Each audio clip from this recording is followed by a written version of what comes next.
আজকালকার দিনে সব কিছুতে কিন্তু ভেজাল পাওয়া যায়। তো খুব সহজেই কিন্তু শিশুদের এরকম সর জমিয়ে খাঁটি ঘি তৈরি করে নিতে পারেন। তো এখানে আমি আজকে ঘি তৈরি করে দেখাবো, যার কারণে সর নিলাম, একটা সাইডে করে নিচ্ছি।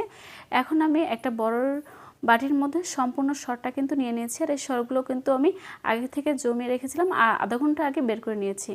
তো এখন আমি এর মধ্যে কিছুটা পানি দিয়ে দিচ্ছি। এখন একটা বিটের সাহায্যে ভালো করে এটা কিন্তু বিট করে নিচ্ছি। আপনারা চাইলে কিন্তু এটা ব্লেন্ডারও করে নিতে পারেন। তো এই পর্যায়ে বিট করা হয়ে গিয়েছে।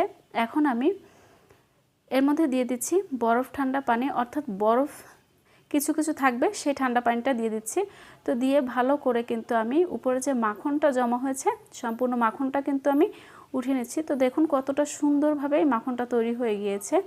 এখন সবগুলো আমি একসাথে জমা করে নিচ্ছি। তো দেখুন কতটা মাখন হয়ে গিয়েছে। তো এখন আমি এটা ঠান্ডা পানি দিয়ে ভালো করে ধুয়ে নিব। তো এতে করে যে দুধটা থাকবে সেই এক্সট্রা দুধটা কিন্তু এতে আর থাকবে না। তো এই পর্যায়ে কিন্তু এই মাখনটা আপনারা ব্যবহারও করতে পারেন পরবর্তীর জন্য। তো যেহেতু আজকে আমি এটা ঘি বানাবো, তাই কড়াইয়ের মধ্যে সম্পূর্ণ মাখনটা আমি দিয়ে দিচ্ছি। এখন আমি একদম লো হিটে এটা আমি জাল করে নিব বেশ কিছুক্ষণ ধরে। তো দেখুন অলরেডি দেওয়ার সাথে সাথেই কিন্তু এটা গলতে শুরু করে দিয়েছে, আর তেল তেল কিন্তু বের হতে শুরু করে দিয়েছে।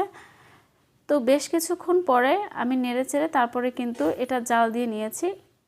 এটা 5 থেকে 7 মিনিটের মধ্যে জাল করতে করতে কিন্তু এই ঘিটা খুব সহজেই তৈরি হয়ে যাবে। তো এই পর্যায়ে কিন্তু আমার ঘিটা তৈরি হয়ে গিয়েছে। এখন আমি এটা নামিয়ে নিচ্ছি। এটা আমি একটা ছাঁকনির সাহায্যে ছেঁকে তারপরে কিন্তু নিয়েছি।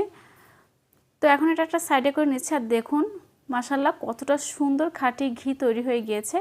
এটা কিন্তু আপনার শিশুকে খুব সহজেই কিন্তু খাওয়াতে পারবেন। আর এটা কিন্তু অসম্ভব ভালো, খুবই